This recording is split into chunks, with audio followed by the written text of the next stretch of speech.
የበረከት የስልጣን ጥማት ማመልከቻ። ዋጋዬ ዋጋውን ያገኝ ይሆን? በረከትስ ምንድን ነው የሚፈልገው? በፊት የጋዜጣና መጽሔት ጥማት የነበረብኝ ቢሆንም የተመስገን ደሳለኝን በየሳምንቱ ደም ለብሰው ወይ ደግሞ ሽጉጥና ክላሽ ከሳንጃ ጋር አገልድሞ የሚወጡ ሳምንታዊ ቀያይ መጽሔቶችን ለመግዛት ግን አልደፍርም ነበር። አንዳንዴ ሰው እጅ ላይ ሳያቸው ሁሉ ያስፈሩኛል። ይሄ ልጅ የሽፋን ስዕልና ግራፊክሱን ቀለል ቢያደርገው እያልኩ ጠይቅ ነበር። አሁን ደግሞ ይሄው ፍትህ መጽሔት ዋጋዬ ለገሰ የሚባል ከባድ ሚዛን ቧልተኛ እንደነበረው ሰማን። ሰውየው በብዕር ስም ኖሮ ሰሞኑን ኧረ እኔው ነኝ ብሎ ከቻለ ደጃፍ ቲቪ ላይ። በነገራችን ላይ ደጃፍ ቲቪ አሁን ላይ ከዚህ ጎልማሳ ሕፃናት ከሚጫወቱበት ፖለቲካ አረፍ ለማለት ማለፊያ የሆነ ፖድካስት ነው። ሰሞኑን በደጃፋችን በኩል እየተጨበጨበለት ያለውን በረከትን ዝም ብሎ ማሳለፍ ግን አልተቻለኝም።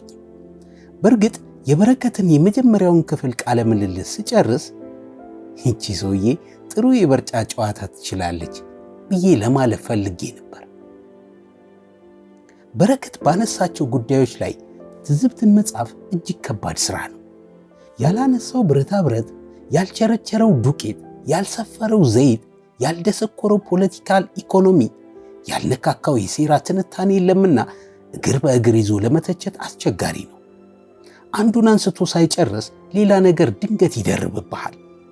ሽሬና አካባቢው ያሉ መንግስታዊ ያልሆኑ ድርጅቶች በወርቅ ዘረፋ ላይ ተሰማርተው ነበር ብሎ አድምጠኸው ሳትጨርስ በነገራችን ላይ ለንደን ባንክ ወርቅ ዲፎልት ሊያውጅ ነው ይልሃል።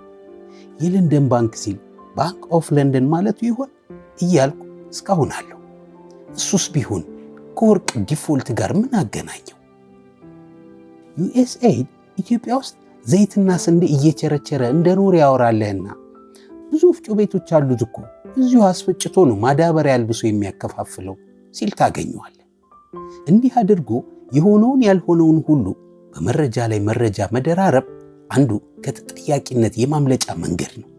በመሰለኝና በደሳለኝ አወራለሁ፣ ማስረጃና ሌላ ነገር እንዳልጠይቅ ደግሞ ወደ አዳዲስ ርዕሶች እንጣጥ እያልኩ አመልጣለሁ ነው።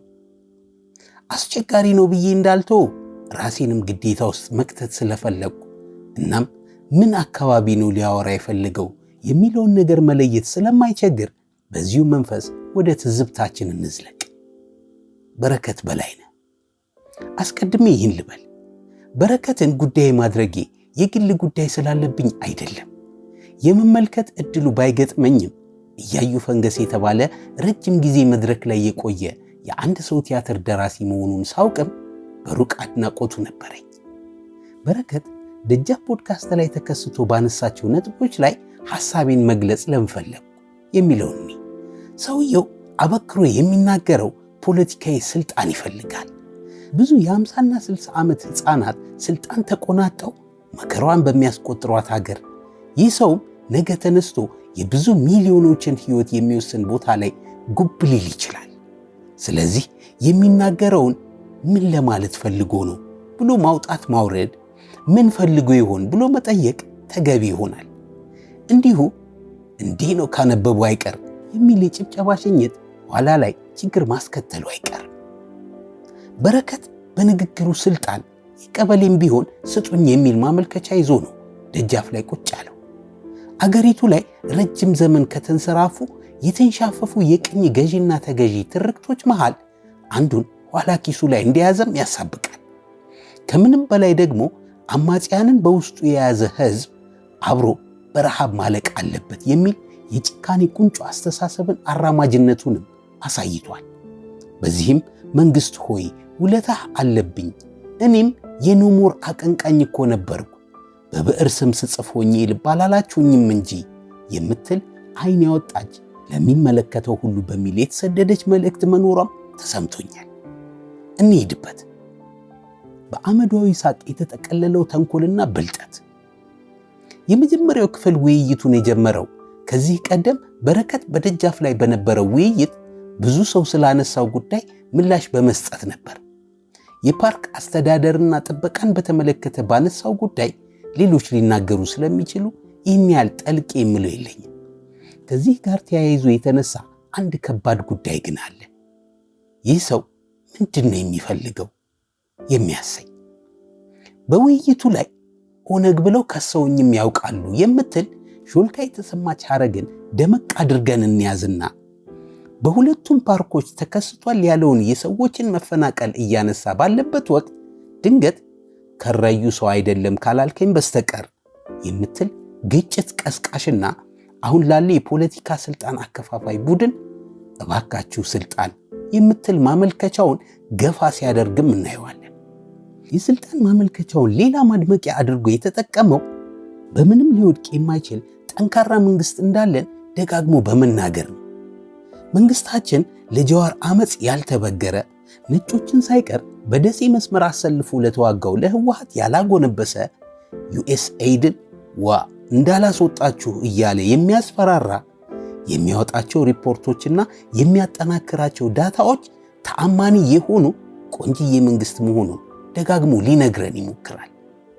1000 ዓመት ብትዋጉ አትጥሉንም፣ እንደ ብረት ጠንክረናል፣ የውጭ ሀገር ሰዎች በደሴ መስመር ተሰልፈው ተዋግተውናል የምትለውን የአብይን ተደጋጋሚ ልፈፋ በሳቅና ቀልድ ታጅባ የቀረበች እንደሆነ ብዙ ሰው ልብ ያለ አይመስለኝም። መንግስት በቀናቶች አመፅ ሊወድቅ እንደሚችል ከቅርባችን ብዙ ምሳሌዎችን ማንሳት እንችላለን። በአረቦች ጸደይ የህዝብ አመፅ በወራት ውስጥ ስንቱን የመካከለኛ ምስራቅ መንግስታት ነቃቅሎ እንደጣለ ለበረከት የሩቅ እይታ ቢሆንም ባለፉት 3 ዓመታት ስሪላንካ፣ ሱዳንና ፔሩ ውስጥ መንግስት በህዝብ አመፅ እንደ ኮባ ከስሩ የተነቀለባቸው ሀገራት መሆናቸውን ለምናስታውስ መንግስት በአመፅ ሊወድቅ አይችልም ሊለን አይችልም። ማን ያውራ? በግሌ ሰዎች የሚናገሩበት ጉዳይ ላይ መታጠር አለባቸው ብዬ አላምንም። I'm not a fan of academic guardianship። ዘመኑ የመረጃ ትምህርትም እንደ ጥንቱ እጅግ የተማከለ ባለመሆኑ አንድ ግለሰብ ፍላጎቱ፣ ጊዜውና የመረዳት አቅሙ ካለው በርካታ ጉዳዮች ላይ ኤክስፐርት ሊሆን ይችላል። ይሁንና እንደ በረከት ስሙ ከሚያወራበት ጉዳይ ጋር ደምቆ እንዲጻፍለት የሚፈልግ ሰው የሚናገርበትን ጉዳይ በአግባቡ ማወቅ፣ ከተለያየ አቅጣጫ ማየት፣ የተቃረኑ ቢሆንም እንኳ የተለያዩ ጽሑፎችን ማንበብና ማገናዘብ፣ የጉዳዩን ጠቅላላ ምስል በትልቁ አት ማክሮ ሌቭል መስጠት ይጠበቅበታል። የእርዳታ ፖለቲካ ላለፉት 70 እና 80 ዓመታት እጅግ በርካታ ምሁራን የተሳተፉበት፣ በርካታ ትወራዎች ያሉት ዘርፍም ነው። እርዳታ ለምን፣ መቼ፣ ምን ዓላማ ነበረው? እርዳታ ለምንስ ነው የድህነት አባባሽ ሲሆን እንጂ መድኃኒት ሊሆን ያልቻለው? የአሜሪካ መንግስት እርዳታ ምንድን ነው? የዩኤስኤይድስ ሚና ምን ነበር? የሚሉ በርካታ ጥያቄዎችን በዘርፍ ማሳየት የሚችል መስሎ ነው በኩራት መቀመጫ የያዘው። በረከት ከዚህም ከዚያም ለሴራ ትንታኔ የሚጠቅሙትን የመጽሐፍትና የጥናት ጥራዞች አልፎ አልፎ እንደተመለከተ አይካድም። ነገር ግን እነዚህ ያያቸው ጽሑፎች በአግባቡ ተዋህደውታል ወይስ ለመናገር አፉን ሲከፍት በቀላሉ ወደ ላይ ይሉታል የሚለውን ነገር ማየት ተገቢ ይመስለኛል። በረከት ጉዳዩ ላይ አንብቤያለሁ በሚለው ልክ የእርዳታን ጉዳይ በተገባ መልኩ ሲተውረው አይታይም። ከዚህ ይልቅ ዩኤስኤይድን ዘይትና ስንዴ የሚቸረችር ነጋዴ አድርጎ አት ዘ ቬሪ ማክሮ ሌቭል አስቀምጦታል። ሙያው ስላልሆነ የግድ ይህን ማድረግ ይጠበቅበታል እያልኩም አይደለም። ነገር ግን በዚህ ርዕስ ላይ የብዕር ስሜን ገፍፌ ማውራት እችላለሁ ካለ እርዳታ ዓላማው ምንድን ነው? በየትኞቹ ምሁራን ጽሑፍ በኩል አንኳሩን ጉዳይ አገኛለሁ ብሎ መጠየቅ ያባት ነበር። በረከት ምናልባት ስንዴና ዘይት እንዲቸረችር ጉሊት ያስቀመጠውን ድርጅት አንስቶ ደግሞ ዓለምን የሚያሽከረክር ትልቅ ተቋም ያደርገዋል። እርዳታ በበርካታ ድሃ ሀገራት ላይ ውጤት ያላመጣ ዘርፍ ቢሆንም ተገቢው ቁጥጥርና ክትትል በተደረገባቸው አገራት ውጤታማም ነበር። ምሳሌ ካልንም የዛሬቱ ሳምሰንግ አምራቿ ደቡብ ኮሪያ፣ ታይዋንን፣ ቪየትናምን ማንሳት እንችላለን። ይህን እነ ጄፍሪ ሳክስ ሁሉ ጽፈውታል። ማን ያውራ የሚል ጥያቄ የማነሳው በመጀመሪያው የውይይት ክፍል ላይ እንደተጠቀሰው አካዳሚክ ጌትኪፐር ከመሆን ሳይሆን በረከት በቂ ዝግጅትና ጥናት በጉዳዩ ላይ አድርጓል ወይ? በዩኤስኤይድ ውድቀት ማግስት መጥቶ ትንተና ለመስጠት የሚለውን ነጥብ ለማጉላት ነው። አይመስለኝም። ያነሳቸውን ነጥቦች ብንመለከት ጥቂት መረጃ ይዞ የመጽሐፍ ርዕስና የጥናት ወረቀት እየዘረዘሩ መተርተር ይበዛዋል። በዝግጅቱ መነሻ ላይ በርካታ ነገሮች ተነስተዋል። የጀዋር ጉዳይ፣ የኃይል ሎጂክ፣ the logic of political power የመሳሰሉ ጉዳዮች ተነስተዋል። አረፍተ ነገሮቹ በራሳቸው ቆመው የምርቃና ስሜት የሚሰጡ ቢመስሉም ይህን የሚባል የተለየ መረጃም ይሁን ዕውቀት አይታይባቸው። ይልቅ ማጠቃለል ከተፈለገ የመንግስትን ጉልበታምነትና አይነቀነቄነት በስፋትና በድግግሞሽ መደስኮር ነው። የህወሓት ደጋፊው ዩኤስኤድ የዩኤስኤድ ከሥራ ውጭ መሆንን በተመለከተ ነው በረከት በዋናነት የፖድካስቱ የድጋሚ እንግዳ የሆነው ተብሏል። ይህ ድርጅት ኢትዮጵያ ላይ ምን እንዳደረሰ መረጃ የማግኘት አቅም የሌለኝ ግለሰብ ነኝ ብሎ የሚነሳው በረከት ሌሎች አገሮች ላይ ያደረጉትን ነገር አነበብኩና ኢትዮጵያን በሌሎች አገሮች ቦታ እየተካው የዩኤስኤድ ሰይጣንነት ላይ ለድምዳሜ በቃው ይላል። ዩኤስኤድን በደሃ ሀገሮች የእርዳታ ፖለቲካዊ ሴራ ውስጥ አንስቶ ማውራት እጅግ የተጋነነ ይመስለኛል። እርግጥ ነው ዩኤስኤድ የዓለምን የእርዳታ ኢንዱስትሪ እስከ 20 በመቶ እንደተሸከመና ለኢትዮጵያም በየዓመቱ እስከ 1.5 ቢሊዮን ዶላር ያወጣ እንደነበር ይታወቃል። ይህ ሁሉ ገንዘብ በቀጥታ ወደ ተረጂ አገሮች ሳይመጣ ከአሜሪካ ገበሬዎች እህል ይሸመትበታል የሚል ክርክር አንስቷል በረከት። ሞኔታይዜሽን የሚባል ነገር አለ ብሎ እንደሆነ ግኝት ባወራ ጊዜ የምግብ እህልና ዘይት በከፍተኛ ሁኔታ እጥረት በሚታይባቸው እንደ ኢትዮጵያ ባሉ አገራት ይህ ምኑ ኃጢአት እንደሆነ አይገባኝም። ድሮ መርካቶ ላይ ዩኤስኤድ የሚሉ ዘይቶች በቆርቆሮ ታሽገው ገበያውን ያጥለቀልቁት እንደነበር አስታውሳለሁ። ይህ ለኢትዮጵያውያን እናቶች እልል በቅምጤ የሚያሰኝ ተግባር ነበር። ቢሆንም አሁን ላይ ይህ ፕሮግራም በአመዛኙ ቀርቷል። የዚህ ድርጅት ሚና የተረጂ ሀገራት የፖሊሲ እጅ ጥምዘዛ ላይ እዚህ ግባ የሚባል አይደለም። አሜሪካኖቹ ይህ ድርጅታቸው በትክክል ሰብአዊ እርዳታ አቅራቢ ሆኖ እንዲታይ ይፈልጋሉ። ይህም ግጭት ባለባቸው አካባቢዎች ዘልቆ እንዲገቡ ያስችላቸዋል። በዚህ አጋጣሚ መረጃ የማቀበል ስራዎች ሊኖሩ ይችላሉ ወይም ምንም ጥያቄ የለው። ራሳቸው አሜሪካኖች እንደሚያምኑትም የድህነት ወይም ሶፍት ፓወር መሳሪያቸው ነበር። የፕሮጀክት ሰራተኞች ከእርዳታ ባለፈ የመረጃ ምንጭ ሆነው ሲያገለግሉ በመገኘታቸው ሰራተኞቹ ከተወሰኑ ሀገራት ኢትዮጵያን ጨምሮ ሲባረሩ ታይቷል። ይህ ማለት ግን በቀጥታ የዩኤስኤድ ሰራተኞች ናቸው ብሎ መደምደም አይቻልም። አሜሪካኖቹ እጅ ጠምዛዥ ሌላ መሳሪያዎች አሏቸው።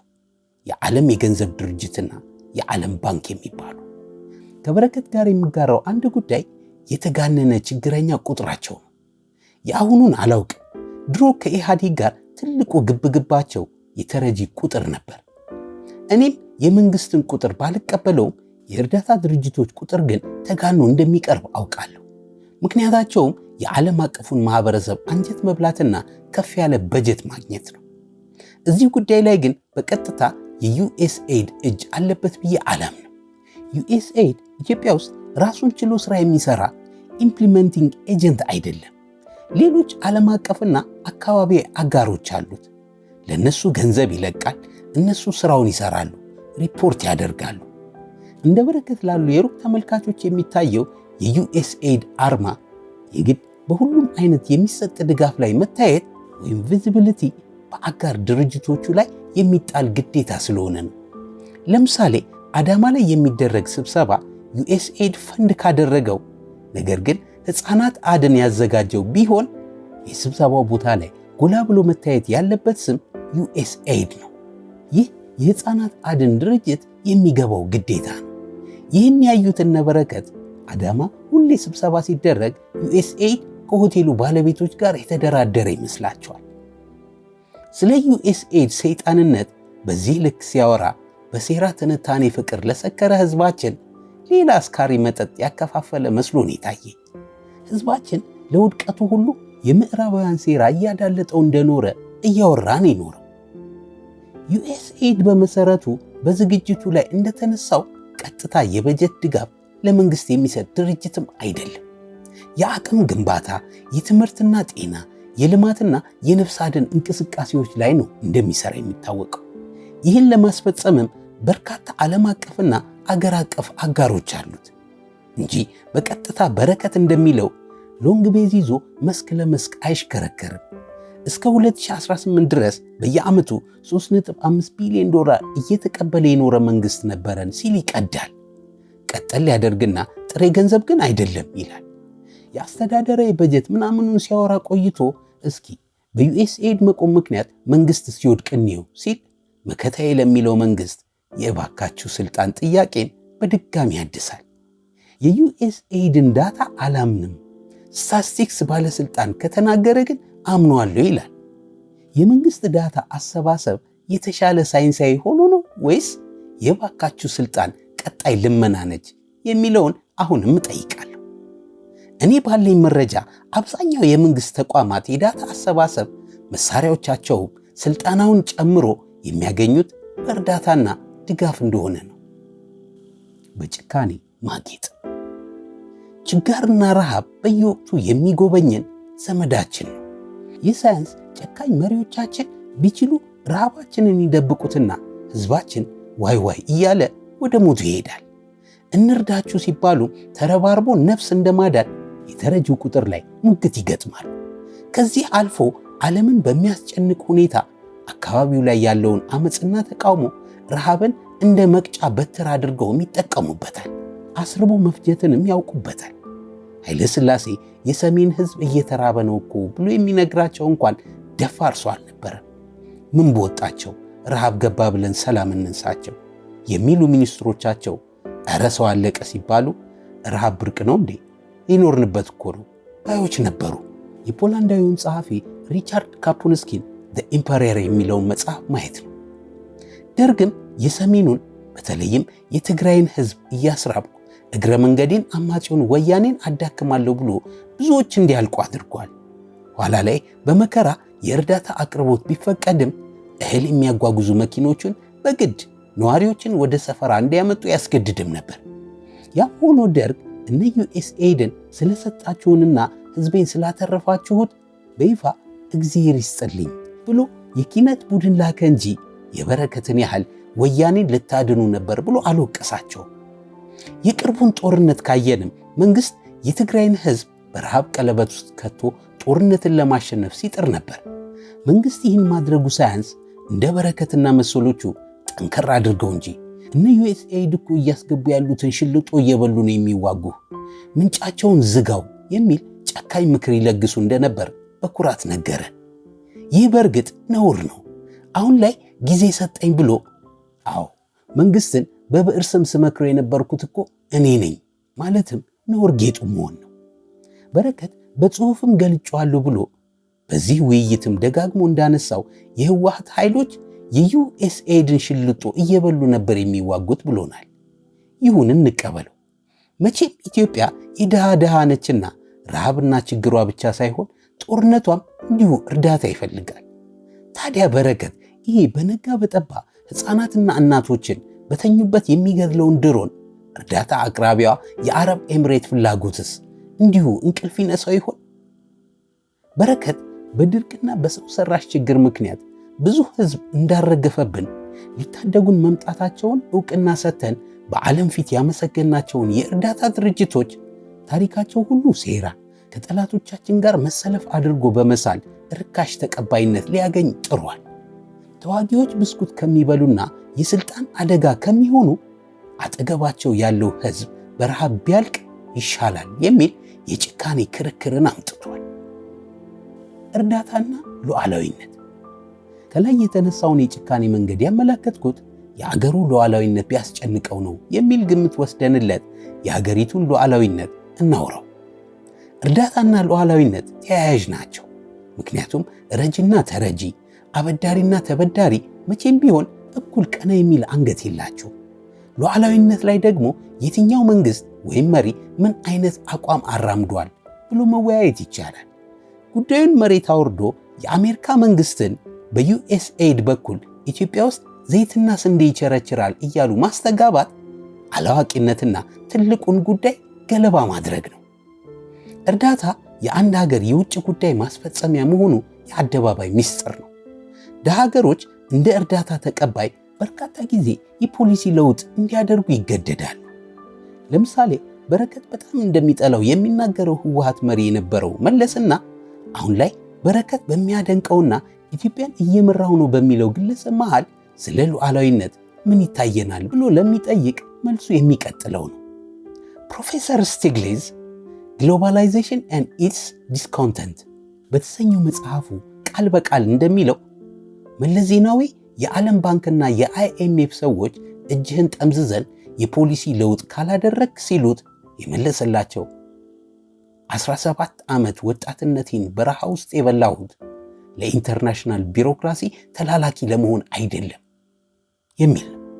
ከዚህም በላይ የ1997 ምርጫን ተከትሎ ዓለም አቀፍ ግብረሰናይ ድርጅቶችን ጨምሮ ለመቆጣጠር ያስችለው ዘንድ ተቆጣጣሪ ኤጀንሲ በአዋጅ አቋቁሞ ድርጅቶቹን ገመድ ያሳጠረባቸው የቀድሞ መንግስት እንደሆነ ምስክር ነኝ። በዚህ ህግ ምክንያት በርካታ የዩኤስኤድ ፕሮጀክቶች ችግር ውስጥ ገብተው እንደነበርም አስታውሳለሁ። የህወሓት ወዳጁ ዩኤስኤድ የመንግስትን እጅ በቀጥታ ልጠምዝ ሲልም አላየሁትም። ከዚያ ይልቅ መንግስት ይህን አዋጅ ተገን አድርጎ በርካታ የውጭ ሀገር ተወላጆችን ሲያባረርና ድርጅቶችን ሲዘጋ አስታውሳለሁ።